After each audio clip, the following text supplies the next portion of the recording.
Togo Info, le Togo à votre portée. Cela fait la deuxième année d'anniversaire d'indépendance que nous célébrons dans la crise sanitaire qui frappe le monde. Nous parlons de la crise à coronavirus. Mais le plus important, ce n'est pas la célébration grandiose de cette fête, mais c'est plutôt de nous poser la question de savoir quel bilan peut-on établir après 61 ans d'indépendance, tel que vous posez la question. Mais il serait également prétentieux de vouloir faire le bilan de 61 ans d'indépendance en une interview. Mais je pense que ce qui serait souhaitable de faire à travers la question que vous me posez, c'est de faire certaines observations. La première observation, elle est d'ordre historique. C'est que le Togo a accédé à l'indépendance le 27 avril 1960. On pourrait dire, pour certains historiens, que l'indépendance a été acquise officieusement le 27 avril 1958, mais le 27 avril 1960, le Togo a célébré solennellement et officiellement son accession à la souveraineté internationale. En dehors de cette observation d'ordre historique, qui est un aperçu historique, il faut maintenant que nous puissions nous interroger sur quel a été le parcours politique et surtout en termes de développement du Togo pendant 61 ans. Et là, tout d'abord, nous allons partir du fait que politiquement, le pays a été divisé.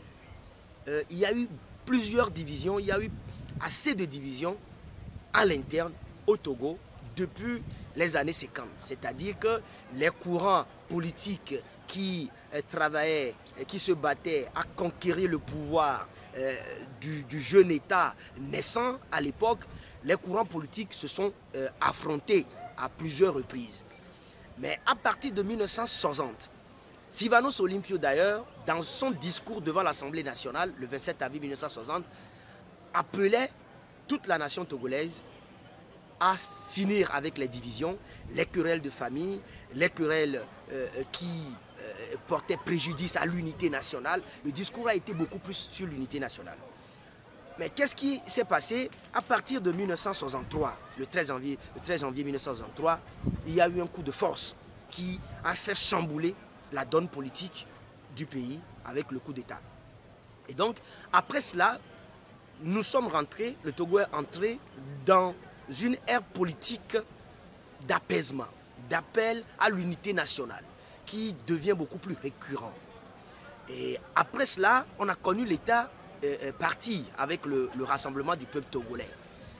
Et après, les Togolais se sont dit non, nous voulons maintenant plus de liberté à partir des années 90.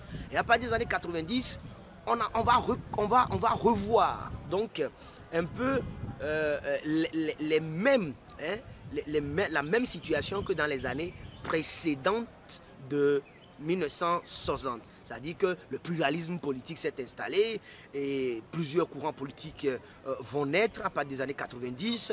La liberté de la presse sera reconquise, la libéralisation de la parole aux associations, tout cela a été effectif à partir des années 90 ou 91 avec la Conférence nationale souveraine. Politiquement, on peut conclure que nous avons connu, donc à cette époque, pendant 61 ans, deux courants d'observation politique.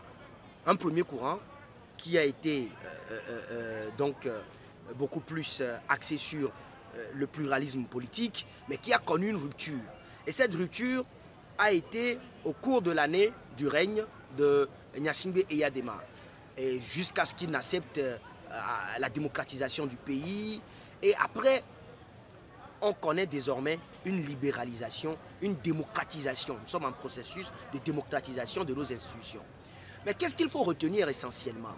C'est que les aspects politiques qui portent essentiellement sur les divisions, les débats contradictoires qui ont connu des élans de violence, des drames, ont porté atteinte au développement du pays.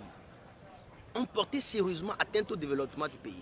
Donc, ce qui voudrait dire qu'au lieu de consacrer les efforts, les énergies à travailler pour le développement du pays, les camps politiques s'opposaient plutôt à vouloir conquérir le pouvoir. C'est ça. Et ceux qui sont au pouvoir travaillent à conserver ou travaillent toujours à conserver le pouvoir. Et ceux qui sont dans l'opposition cherchent toujours à conquérir ce pouvoir, mais sur des élans divisionnistes. On ne voit pas une certaine entente, un consensus politique national devant garantir l'intérêt général. Ça, je ramasse un peu les observations d'ordre politique portant sur le développement.